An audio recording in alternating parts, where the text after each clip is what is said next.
Hello again, dads of planet Earth. Millions of dads listening around the world.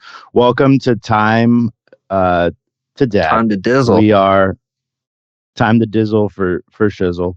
We are a group of dads from all over the world. Well, really, just the white state. dads with beards, specifically from the United States. But we feel like we have like a multicultural show. But, you know, this is a dad podcast where we talk about dad things. This week, I really think we should get into real stuff about being a dad. Talk about the daddest thing that any of us will do a one at a time. Like, what's the daddest thing you did this week? Did you catch yourself saying something? It's like that commercial where you turn into your parents. Like, what's the daddest thing that happened to you? What's the daddest thing that you did personally? Let's go round robin. Anybody have a real like a dad moment where they were absorbing and feeling the light of dadness? I woke up and into their dad, or go ahead. I was gonna say I woke. So no. What's the most dad thing you did this week? What's like at some? Are we talking a stereotypical dad? Geez, I'm a dad. Yeah, I'm talking about white sneakers, like lawns. I mean, just talk about your lawn. How is that doing? I shit myself. Like shit. No, I didn't shit myself. Oh, gee, I don't know. I don't know, yeah, man. Texas lawns are I think it's stereotypical that dads tend to start falling apart after they have kids, body wise and mechanics wise. I woke up the other day and I felt fine when I went to bed, and then I woke up and felt like a fucking freight train ran into my shoulder. So I had to get dig in the old medicine cabinet for the 12-year-old bottle of Bengay to put some on my goddamn shoulder. I felt pretty old. I don't know if that's necessarily dad worthy, but I think dads feel old a lot. I think you get down to play with Legos on the floor and it takes you an hour to get back up and get the fucking blood going to your legs again. Yeah. You know, I wonder, so this is a little off topic, but at what point are your legs more asleep?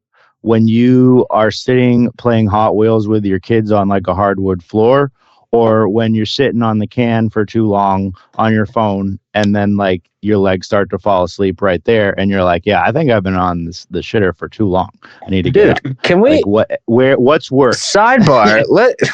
That's a topic in and of itself. If there was a shit speeding record, I would have it. Dude, when I need to go to the bathroom, I'm in the bathroom and I'm out of the bathroom. I don't understand where this need to be in the bathroom for 30 minutes to an hour. I don't get that. The bathroom. Perhaps your fiber intake is better than mine. I don't know. Sometimes there's some timing that has to happen.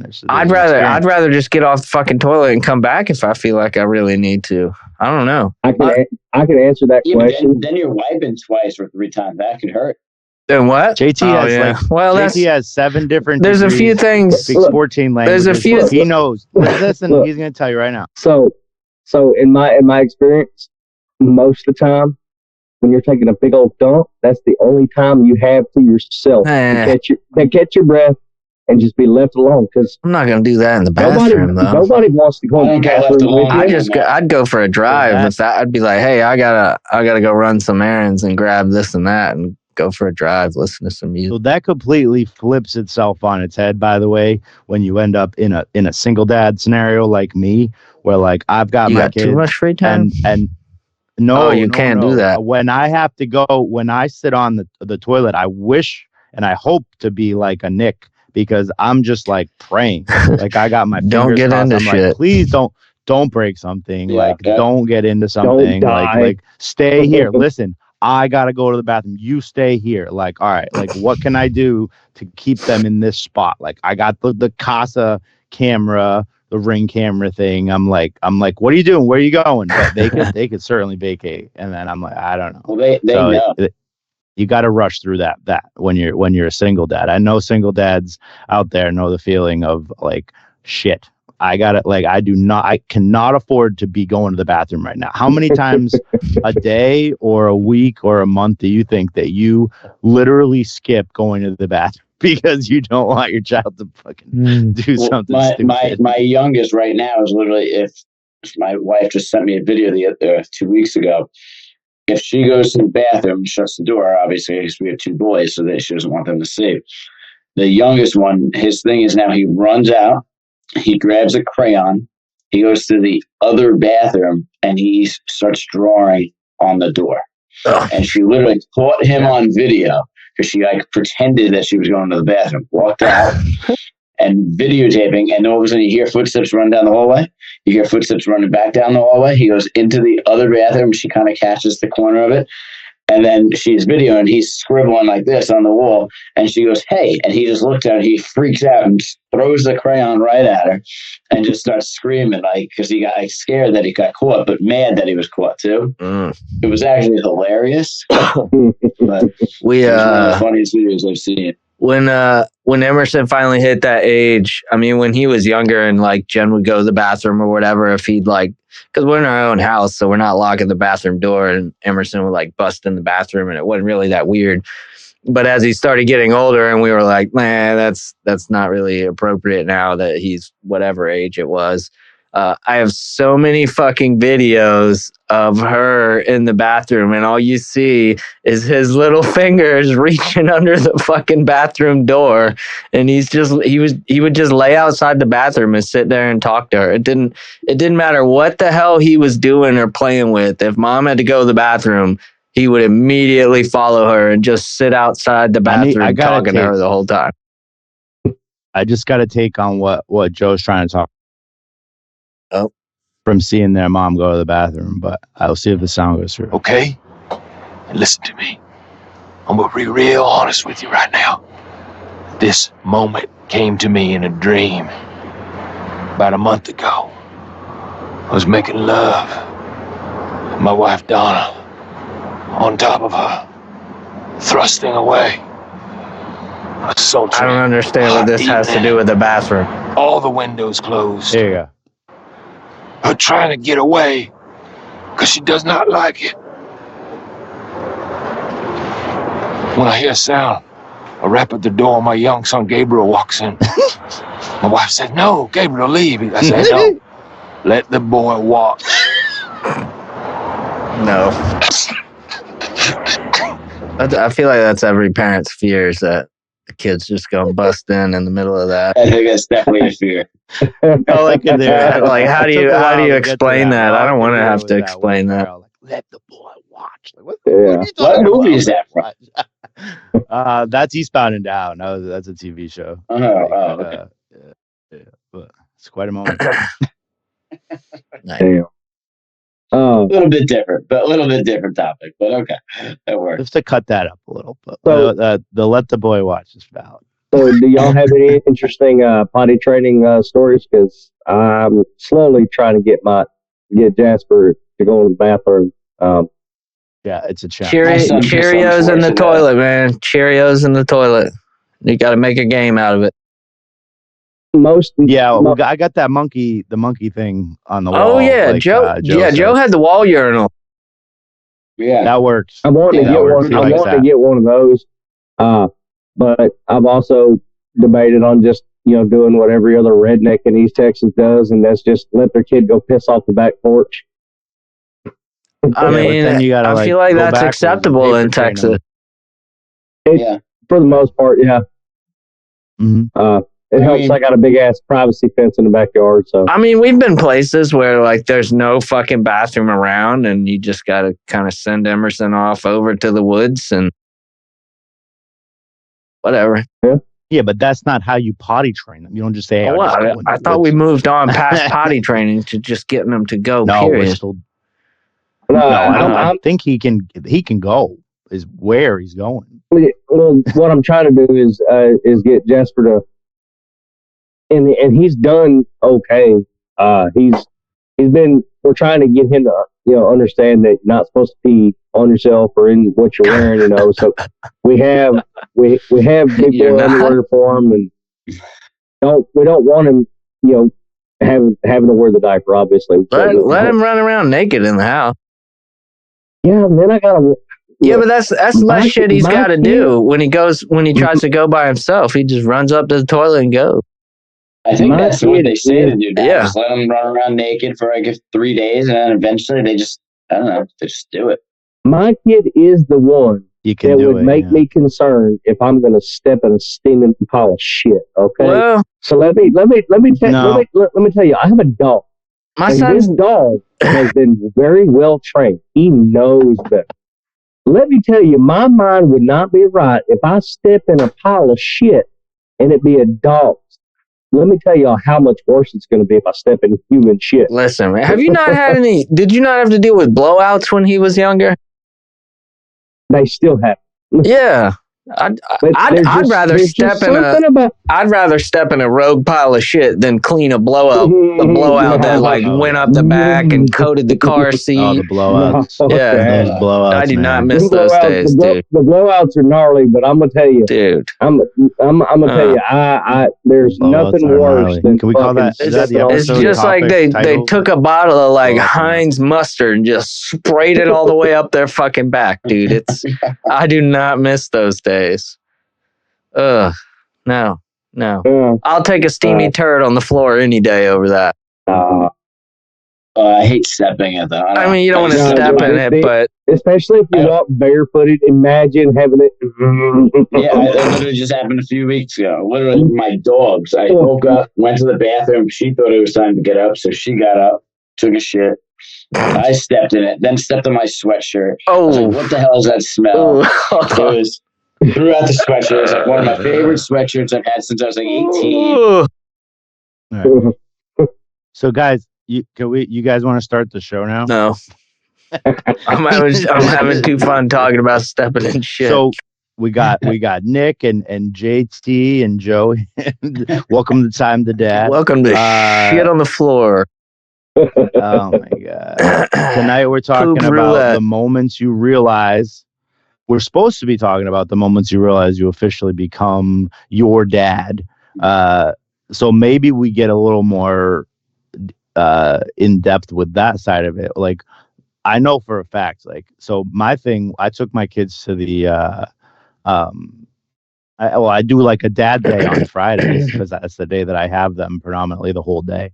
We always do we come up with some kind of adventure. But I'm sitting so this is how I have to go about it because it's so it's a real challenge to do that with the two of them and not fuck it up and not just straight up drive an hour and a half away and realize you don't have a fucking diaper bag or whatever, really just like stupid shit, or you don't have the snacks or the tablet thing's dead or whatever. You got to really plan it out, and getting them from in the apartment to the car, give or take like 2.5 hours, I'd say on average. Did you know how you fix that though? You always keep a spare bag packed with the typical shit. Yeah, a go bag. No. You leave it in the fucking car, man. You throw some snacks in it, some changes of clothes, everything you would normally pack when you're sane and with it, and leave it in the car. You don't fucking touch it till that day you forget the shit you need. Because if you start taking shit out of it, then you're never going to put it back in and you're going to be back to the same fucking situation. But if you pack a bag and just leave it in the fucking car, like in the little flip open trunk box back in my trunk, I've got fucking waters back there, some juices. I got fruit snacks and granola bar. Because I always forget that shit when I go to take Emerson somewhere. We went to the batting cages this last weekend and I had his fucking sweatshirt in my hand and he did something that distracted me and I set it down. And so we got to the batting cage and thank fucking God I had a spare sweatshirt of his back there that he could wear because he would have froze his little ass off. But yeah, pack a second bag and just that's your emergency bag. Just don't touch it. Well, That's a good idea. My thing, and I guess it makes me feel like it's a very dad thing, but it drives me nuts. The two of them, anywhere I'm going, even if it's to start the car or put the bags in first because I have to carry one of them or hold the other one's hand, it's snow, ice, shit like that. they want to go. No, whatever the transition period is. No, they scream and cry if they like don't go with me to the next step of the process. Yeah. So I'm like in my apartment, there's like a little they can sit at the little couch thing by like the main door. I'm like, all right, I wanted you to stay in the apartment. You have to come, or you're gonna scream. Sit here. Like, just stay there, don't move. And then like I go to the next thing. I'm like, I'm gonna get the car, I'm gonna pull it up, look out the window, and then I get to the train station. I go to the train station, and it's the same shit. Like I parked my car in a garage. I do the stupid ass thing, which my dad probably would never do, to be honest, which is leave that parking ticket thing in my fucking car when they tell you to bring it with you so you can pay for your parking. Guilty. So I go down. Yeah, I go down this. So we go to the train thing, we do the whole thing, and then we're walking back, and I realize I don't have it, and I'm looking in my pockets, and my 4-year-old is just he's so smart, but like so judgmental of those moments for me. He's like, "What's going on, Dad? What's the problem? Huh? Why are we standing here? You can't find, you lost something? You lost, like I'm digging through my pockets." So then I got to bring them all the way up the stair, up the elevator, get them in the car, and then I realize that the ticket's in the car. So I'm like, look, I can't do this again. Like, you guys can't come with me. I can't do the whole crew. I'm just running down those stairs to pay for the parking thing. Like, you got to stay. They're like, no, we have to come. No, like screaming, yelling, like, no, we got to come with you. Like, they think that this whole thing is just like a big show. And I'm just like, just fucking stay in the car. Just, I think it's just a very dad thing for me to just have that, like that outburst of like, please just stay still. Just stay there. Just don't move for like 1 minute, please. I think that's the most dad thing that I did this week personally. With me, I've done it multiple times this week. So the way we have it set up is both my wife and I will work from home, right? So my work desk is in the bedroom. My wife's is here in the office back behind. And we have 2 baby gates on, one going into my bedroom and the other from the living room to the office. But Jasper has free reign of the living room and his bedroom and all that. I think my heart dropped into my chest or into my stomach multiple times, because my wife was out of the house for a little bit and Jasper got eerily quiet. That's when I was like, yeah, that's a dad moment right there. When your kid is conscious, he's trying to fuck some shit up. He's a bull in a china shop if there ever was one. And then when you hear quiet, you think he's plotting to take over the fucking world or something, and he's fixing to die. They are, man.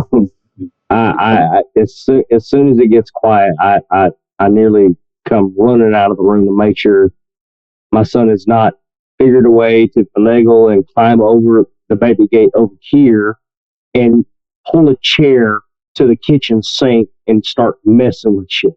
Because I've caught that multiple times. And there's been one time where I didn't expect anything and it got quiet, and then I all of a sudden hear him hollering, but he sounds farther than he should be. I'm like, what the fuck? So I come running out, and he's standing on this side of the baby gate, trying to get back in the living room. So yeah, that's the biggest dad moment for me right there. It's just, man, that eerie silence. It makes you fear. Yeah.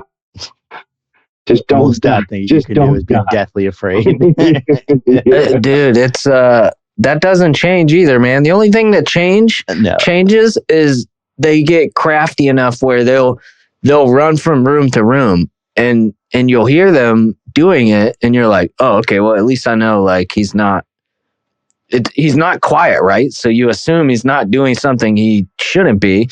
But then I walk in the fucking living room, and he's gotten a hold of one of my Sharpies I had for marking boards, and it's just soaked all through the fucking paper he's scribbling on, all over the hardwood fucking floors. And I'm just like, dude, what the fuck?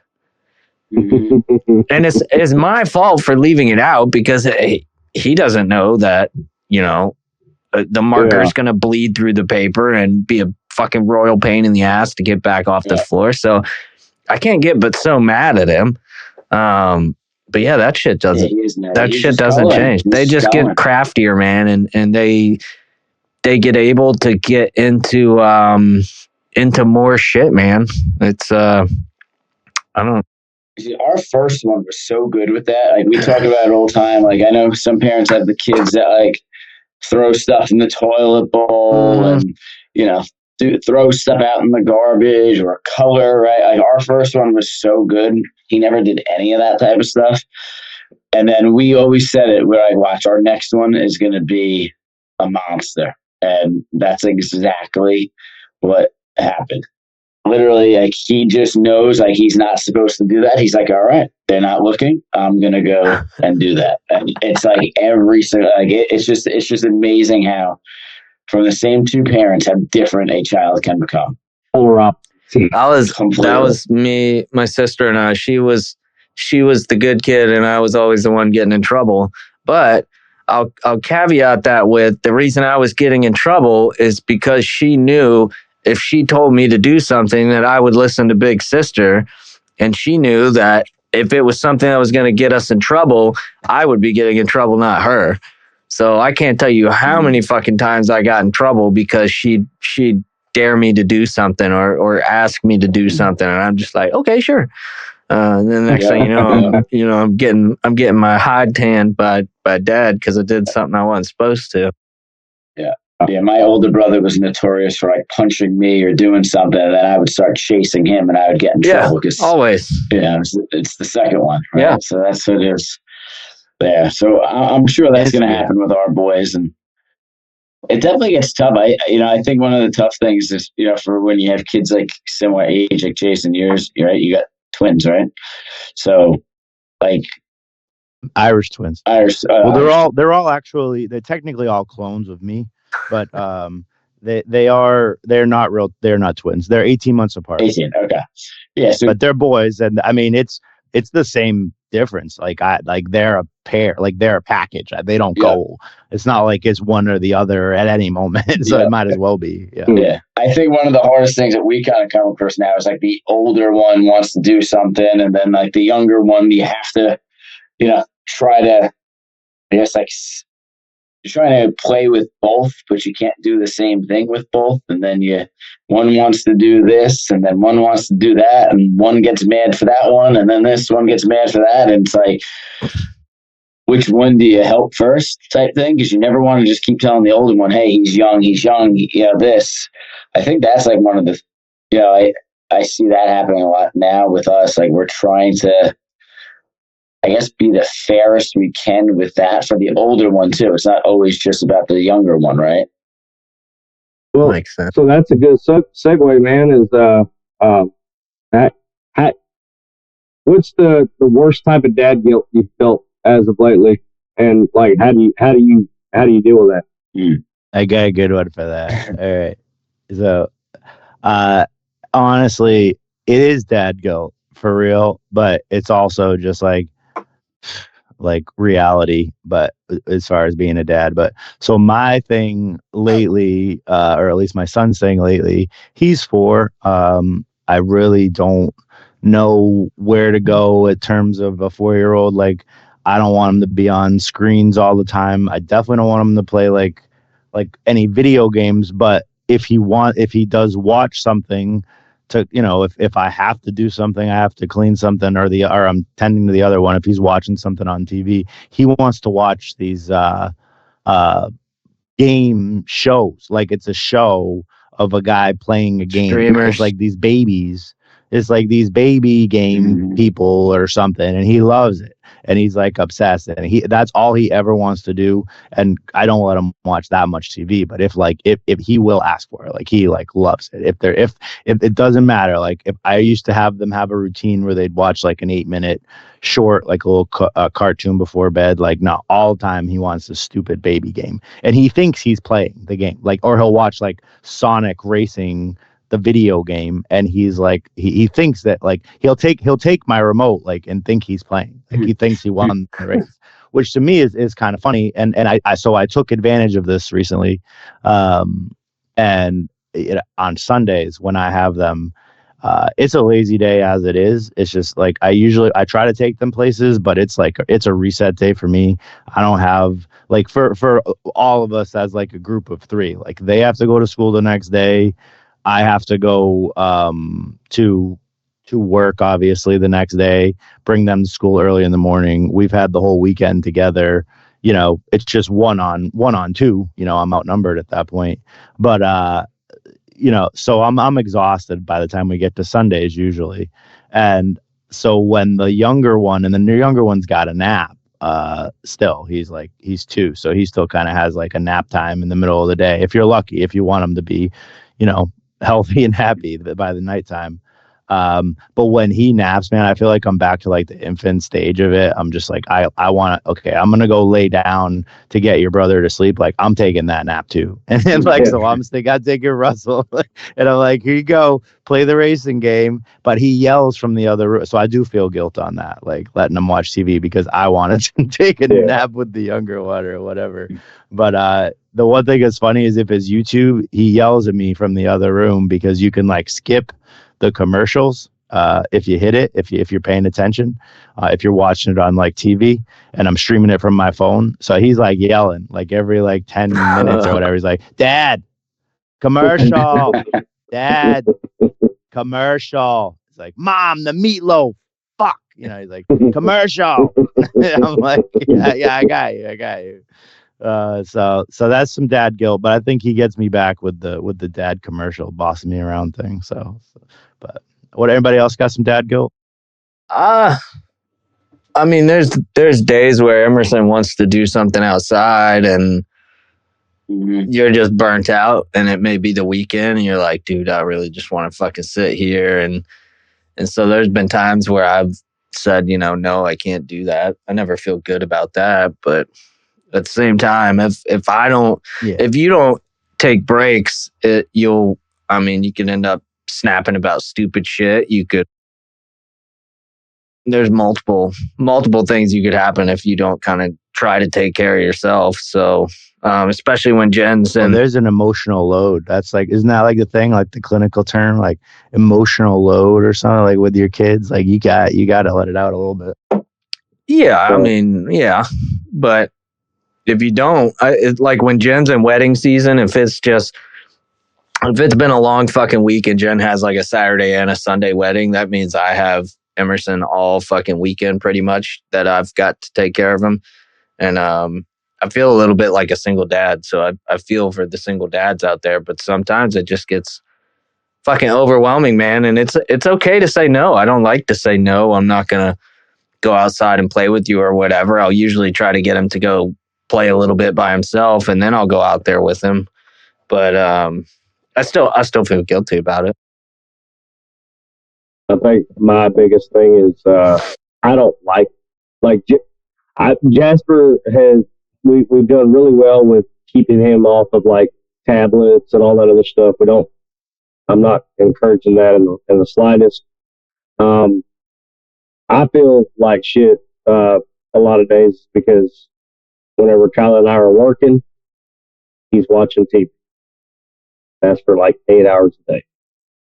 To me, that's like the worst feeling ever, is just knowing that if he were a little bit older and he were communicating, we could just leave the back door open and let him run in and out, go jump on the trampoline, something. But instead, he's stuck watching TV. It's not because we want it that way, but it doesn't make me, feel any better regardless. Makes me feel like crap. And then obviously me losing my temper. I'm a very short-tempered at times, and I do have to catch myself. More often than not, I'm not very successful at doing that, but my wife, she'll try to check me on it. Yeah, I struggle with that. Yeah, losing my temper is something. The gym's been helping me with that. I I don't feel as big of a buildup, so therefore there's not as big of an explosion when I've asked him not to do something 20 times, and That's yeah. Throughout the whole That day, kinda you goes feel back- that, or is that just like after, like because you're going in the morning, right? Like you're working out in the No, morning. yeah, I think it just helps with my patience in general.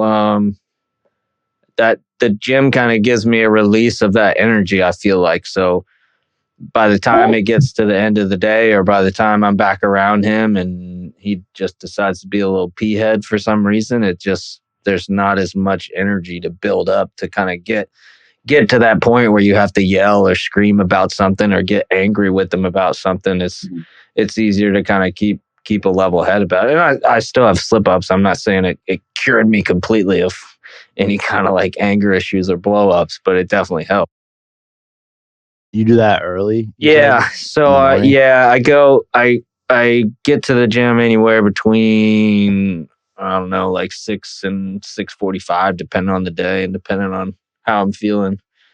But I usually go and I get about 45-minute workout in and go back home. I'll usually Jen gets him on the bus since I go to the gym in the morning, and then I pick him up from after school, and so that usually gives me enough time to get back home and help with getting him at least ready and dressed to go out the door and do that stuff with Jen, so she doesn't feel like it's all on her. But I've always been kind of a morning person too, though, so I don't mind getting up at the ass crack of dawn. How much earlier are you getting up from when you started going? Oh, way earlier.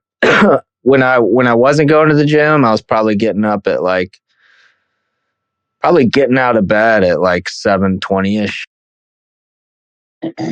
So now Are you still sleeping the same amount of hours or less hours? It depends. When I'm disciplined and go to bed when I want, I'm getting more sleep. But some nights I get stuck doom scrolling on Facebook and end up just getting a shitty night of sleep. So I got a question for y'all. All right. We can often look back on things that we did when we were kids, and whether you have good relationships with your parents or you had, kind of rocky, we tend to remember a lot of the bad shit, a lot of our parents' faults and everything like that. But what are the few good things that you remember, and what is it that you hope that when our kids are older, what do you hope that they look back on and remember? So, my dad, I think I don't really think back on it, and it's ironic when I tell you what it is, but I do. It did leave an impression upon me, but I don't really think back on like the reality of what it was. And a lot of kids our age, and this is ironic because JT smoking a cigarette. But so when I was a kid, my dad smoked cigarettes in the house. Okay, like it wasn't back then. It wasn't like that was normal like, shit. Such a big Yeah. deal. Mm-hmm. Yeah, it was normal shit. So like he smoked cigarettes in the house, and I can remember, my mom hated it. People would tell him not to do it or whatever. But he was pretty, he was pretty stubborn, like all of us are, and he didn't want to. He liked it, whatever. I can remember. So whatever year, I want to say I was 6 years old because I want to say Angels in the Outfield. I think I've actually talked about this on the show before, but Angels in the Outfield, I think came out in like 1994. So I'm like 6 years old. I went to see Angels in the Outfield with my grandparents. My dad didn't like to. Yeah, my dad didn't like to go to the movies really or whatever. But I can remember specifically that I cried at the end of Angels in the Outfield because Tony Danza died, or I think it was Tony Danza's character or whoever dies from smoking cigarettes. Like that basically the Angels are like, yeah, he's coming to see us soon. He's been smoking for years, blah, blah, blah, blah. So I don't know if that was like intentionally put in the movie like an infomercial or not, but like straight up, I went home. And my grandparents and my parents, like I told my dad, and everybody told him that like he cried in the movie because he doesn't want you to die from smoking cigarettes.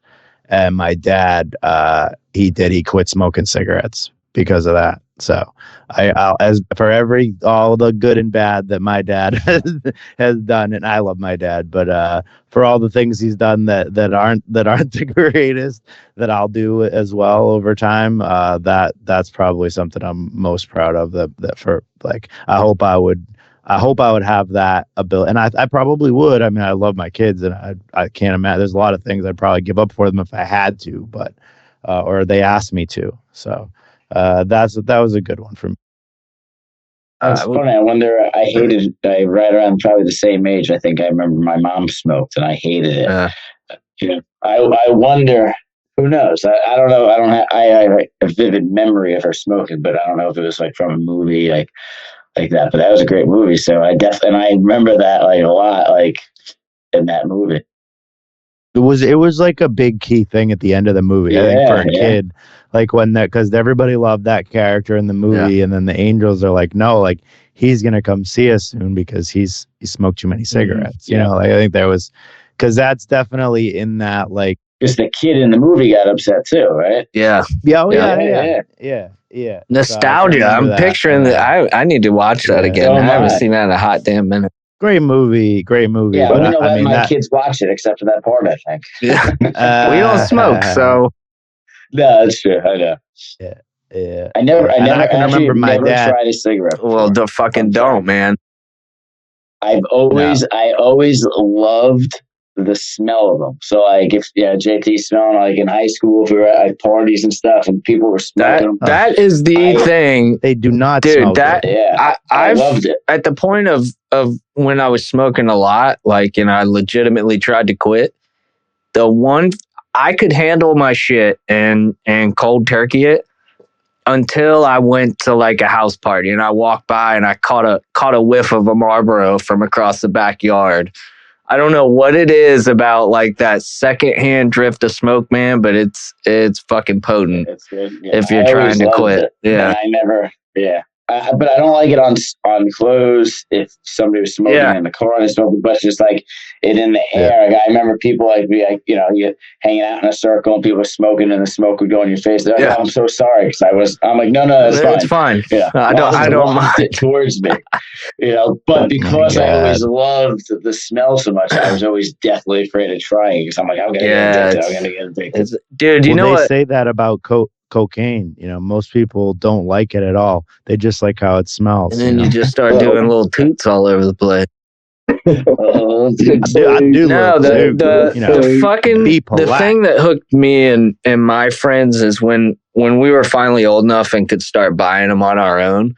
Because then you can be picky about what you buy. Was right when Camel started coming out with the Camel Crush cigarettes, and they were flavored. So there was like a mint one, there was a orange crush one, and if we had never gotten a hold of those, I don't think any of us would have ended up being like smokers.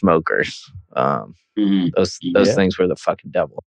Well, that was like the last gasp of the tobacco. So tobacco, like big tobacco, ruled the world like big oil. You got to figure at a certain point.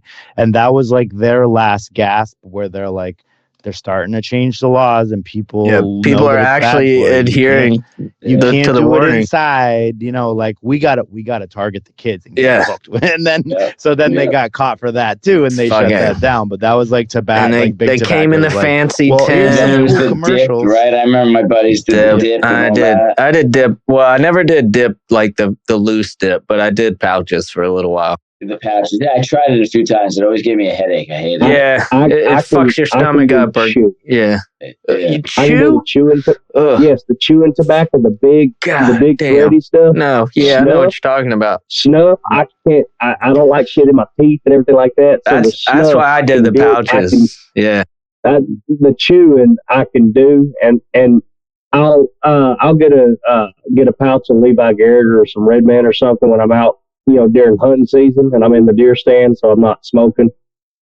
But I'll say it's definitely more of a South thing for sure. I think he deserves he deserves to just have tobacco and whatever he wants because he pronounces it tobacco. Like if that's how you say it, you just like if you live in Texas and you call it tobacco, at that point, like that's your thing, man. You can have that. Like I'm never gonna tell you to stop.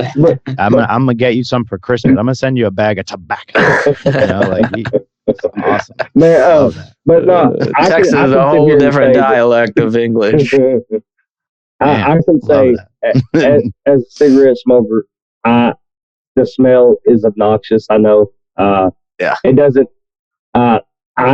My big thing is don't especially if you smoke pot, that you can't sit there and judge me for smelling like an ashtray when you're puffing on something that smells like nothing pisses me off more than when I show up to pick my son up from after school and a mom or dad gets out of the car in front of me and it smells like a fucking dispensary. And they just smoked a joint on the way to pick up their fucking, and I know potheads out there are like, oh, it doesn't affect your, yes, it fucking does affect your driving. You can still get a DWI for being high. It drives me insane, dude. It takes, you want to talk about anger. I've never liked pot, never been a fan of it, never wanted to be around it. And it takes every ounce of energy I have to not be like, why the fuck are you picking your kid up right now? Like, right. And I can't, I hate being at like sporting events, like kids sporting events and smelling it. What's going to happen when you say that? When I say what?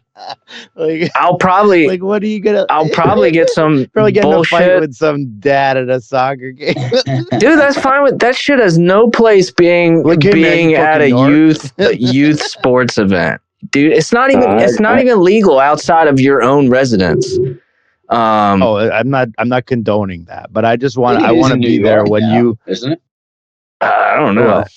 Not here in Virginia to drive. They're just smoking it all over the place in the city. Well, no, I think that's because cops just don't give a fuck. In certain areas, like in Washington State, you can walk down the sidewalk and smoke shit. Well, Washington's always kind of been on the forefront of all that, though. Yeah. So considering I'm in Massachusetts, and I could tell you a fun story about how I know these laws. But I went to pick up my children, and I think, did I talk about this? I think we might have talked about it on like our brainstorm, but I might not. I don't think I heard it on the episode. Yeah, I got a ticket picking up my kid from daycare. He goes to daycare in New Hampshire, which is over the border. Yeah, okay. In New Hampshire, they don't have legalization technically. They're a little more strict on it. In Massachusetts, they don't care. And the reason, the biggest thing is it's very difficult to prove if you at all that they were doing it and driving at the same time. Like that, it's a very hard thing to scientifically prove, unlike alcohol. So they don't really want to fuck with it. That's probably the truth of it, at least in Massachusetts. But in New Hampshire, they'll still fuck around with you. If I can get a ticket because I'm smoking a cigarette and the cop that's 50 yards down the side street pulls me over to tell me I was talking on my cell phone because my hand was up to my face, we can start fucking giving people tickets for goddamn being under the influence of that shit while driving. Well, that's not a ticket, though. There's a different thing. So you absolutely will get a ticket.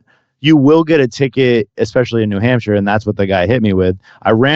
He said I ran a stop sign, and he also says your car smells like weed, and he's like, you got weed in this car, and he's from New Hampshire, and I'm like, yeah, like because I'm from Massachusetts. I'm like, yeah, I guess so. Like, I'm sorry, it smells like weed. I wasn't driving and smoking, officer. Like you play the game at that point. And he's like, well, this is New Hampshire. This is New Hampshire. I don't care that the border is like 50 yards back there, like, because it's right over the border. He's like, I need all your weed. We got weed in the car. And I'm like, you're going to take my weed? Like, this is my exchange with the cop. And he's like, yeah. So I buy this little tiny glass jar that's got like the smallest amount of like shake weed. And I'm just like, here you go. Meanwhile, there was definitely other weed in the car in some way, shape, or form. Probably my bag in the bag. Like, I don't want the car getting searched. We'll say that. But he's like, this is all of it. He's getting intent to distribute over here if his car gets searched. Yeah, no, this guy's from New Hampshire. He doesn't know. I'm like, yeah, that's all of it, buddy. Take it and go. And he's like, you want the rest of my joint? So funny. He gives it back to me, and he's like, "You need to pour this out. You can keep the jar. You need to pour Watch this be the one episode that police officer turns on. Yeah, he's like, motherfucker. Yeah. No, so yeah, he gave me a ticket, but I just remember I felt, because I'm not someone who gets like, I mean, I am a salesperson, so I'll just like freely talk to people, and I'll have a conversation with the cops when they pull me over. But I'm not disrespectful. I know better because my dad was a correctional officer. He's like, you have to just like, even if it's playing the game, like you have to show respect and speak a certain way to police officers. If you don't, it goes a long way. Fucking fucked around. Yeah. So I've always practiced that, but to me, it was just like, I was like, damn, like you're going to take my weed? Like I wasn't ready for that. I'm like, it's New Hampshire. Like you guys really don't care. I thought that they have like decriminalized, I guess, in some way, shape or form, but it's not legal. So they'll take it. You're not going to get locked up, but they'll give you some shit for it. It's always going to depend on the cop too, right? Yeah. It's always going to depend on who. Yeah. What kind of day they're having? Like, my kid's sick. So, what's the one thing that y'all's kid does that kind of makes you salty? With me, Jasper is definitely a mama's boy, but the one thing that legitimately brings me down, and or if it brings me up, whatever, it does the exact opposite of whatever mood I'm in.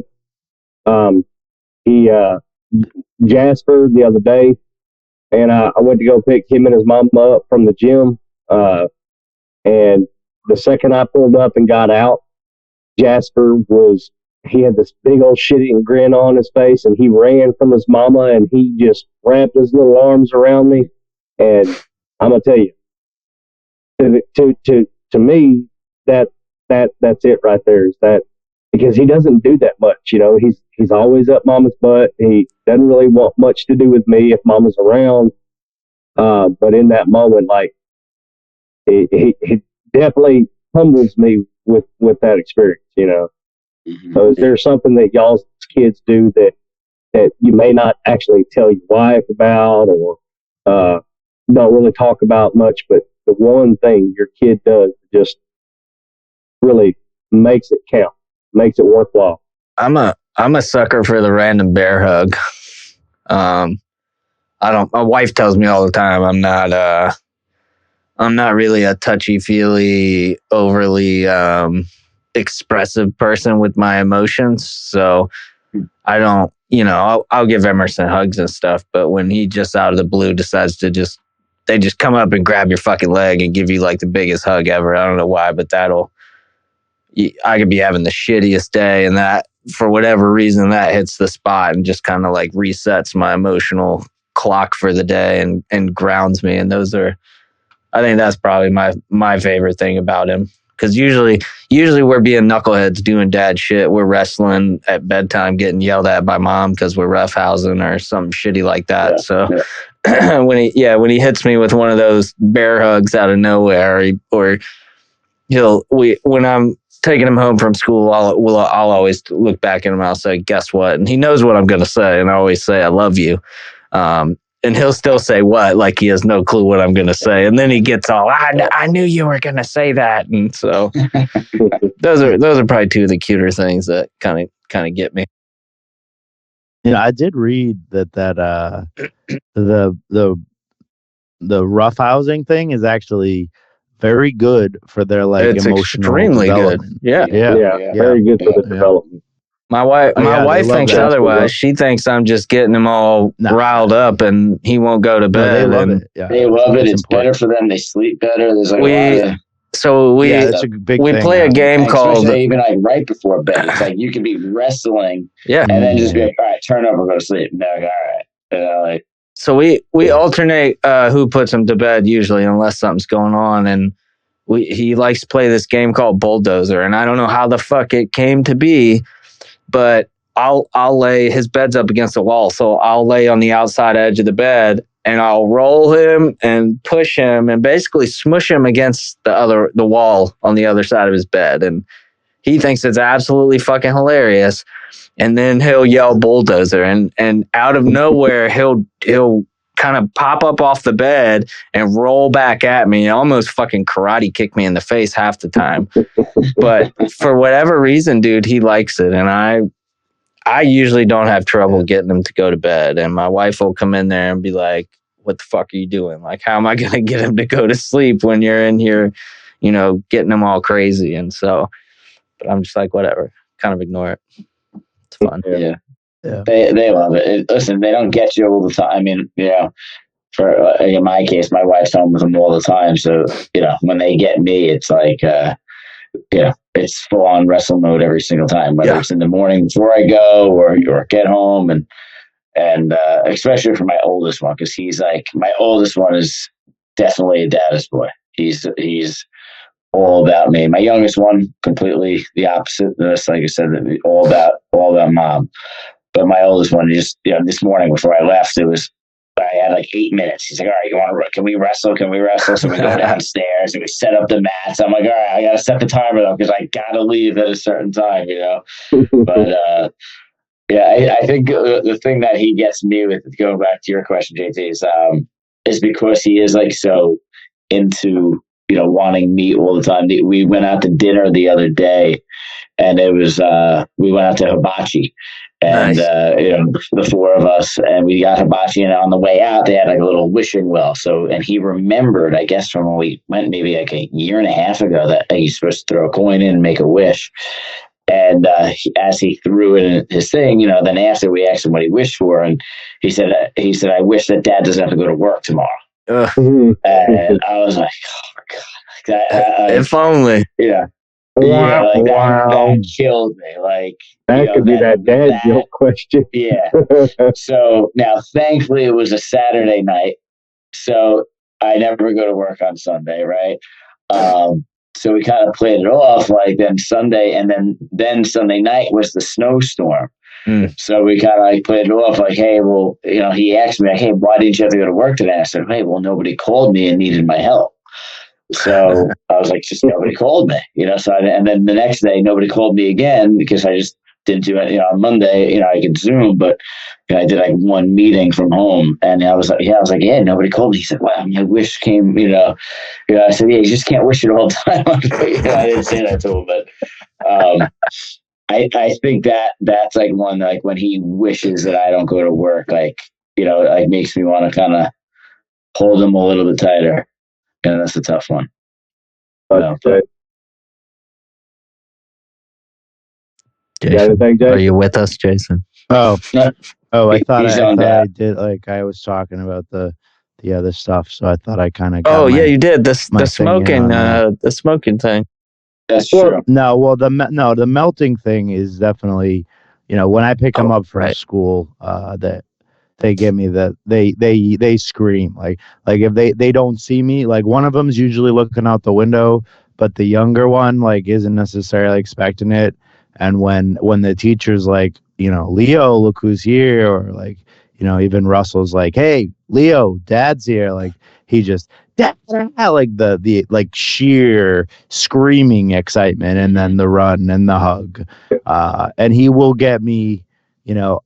I don't want to get into the logistics of if it's like a Tom Brady weird thing to kiss your male son or whatever. That I'm not that. I don't do the kissing thing necessarily, but what Leo, my youngest, will do, especially if I'm like putting him down like to sleep, like he'll do like the Eskimo kiss thing with his nose, and he will like sneak them in on me there, like because he does with his mother, and he'll give me like, he puts his lips out and gives me like a real kiss. And I mean, he's 2 years old, but that will like, I'm like, damn it, I can't fight that. Like, so yeah, they do a few things. They do a few things, yeah, for sure. So real quick, I think it was last week. I was having a pretty rough day, and Jasper was sitting in my recliner, and I just kind of got down on my knees and kind of laid right by, laid my head right here on his lap for just a minute, and just said, "Daddy missed you, Jasper. Daddy missed you." And then when I pulled my head up, I guess he could tell I was in a weird mood or something, but he pulled my head back down into his lap, and he started patting my head just ever so gently like this right here. And then I would try and pull my head back up, and he'd both hands pull my head back down. He'd just go tap, tap, tap, tap. And I'm going to tell you, that definitely pulled me out of my funk. That's by far one of the best feelings right there. Mm-hmm. When your kid can sense something like that about you, and he cares, especially 2.5, 3 years old. You know what I'm saying? Like when he can detect that, and he knows that he knows what to do to try and make you feel better. Mm-hmm. Pretty good feel. That's a good feeling. All right. Last real topic for the night. What scares you guys as dads? What are you afraid of?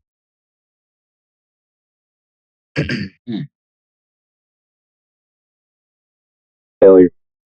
I worry about. I think my biggest worry is about how Emerson will fit in as he gets older.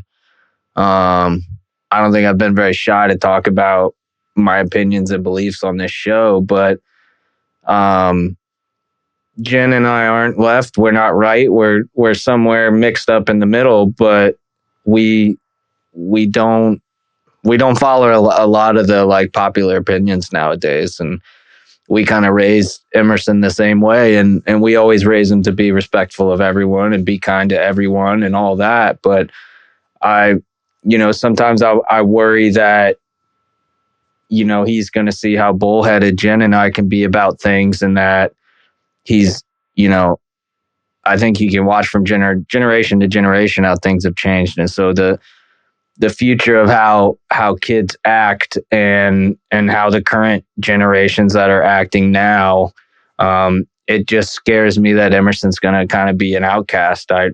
We're trying to raise him the same way most of our generations were raised, where you work hard, nothing's handed to you. We're not just going to give you anything. You need to earn what you get. And a lot of society now is raising their kids to be the opposite. It's kind of, whatever you want, participation trophies for everyone. So that's something that kind of scares me. And then also I would say technology, man. We had a taste of trying to, I've talked about it on a couple episodes now, of keeping our daughter off technology as long as we could. And that was the hardest thing to date as a dad that and parents that my wife and I had to go through, was trying to keep her safe, keep her off social media, keep her off of all the influencer TikTok bullshit, all the online bullying. And now it's only getting worse, right? Now everything's fucking migrating to being online. And so that's another thing that scares me, is technology. And I know Virginia in particular is trying to pass laws about age limits for certain social media, which I think is great, because that would have made what Jen and I had to go through with Lily a lot fucking easier if we could just say, you can't fucking do that because it's the law.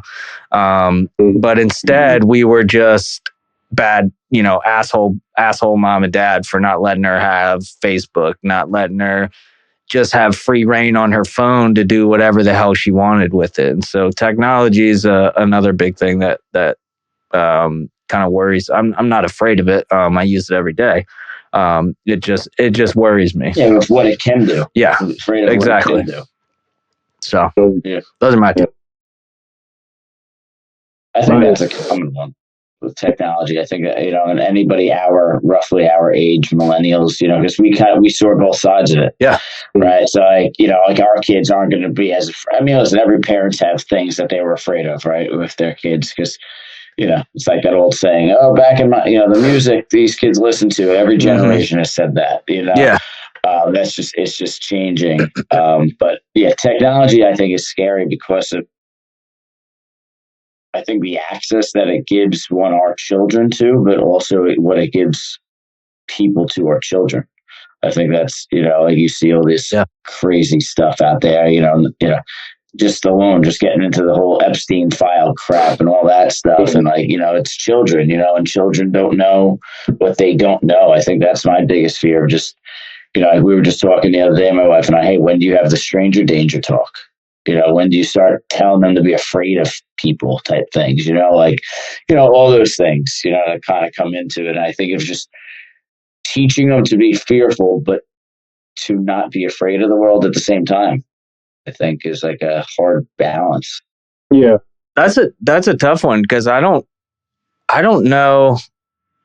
When my sister and I started coming home by ourselves after school, I think that's when I distinctly remember kind of having a stranger danger conversation. And that wasn't even really, hey, if somebody's acting creepy, get away from them and find like an adult. That was just you don't open the door to the house when mom and dad aren't home. You don't let anybody in the house, even your friends or, neighbors, whatever.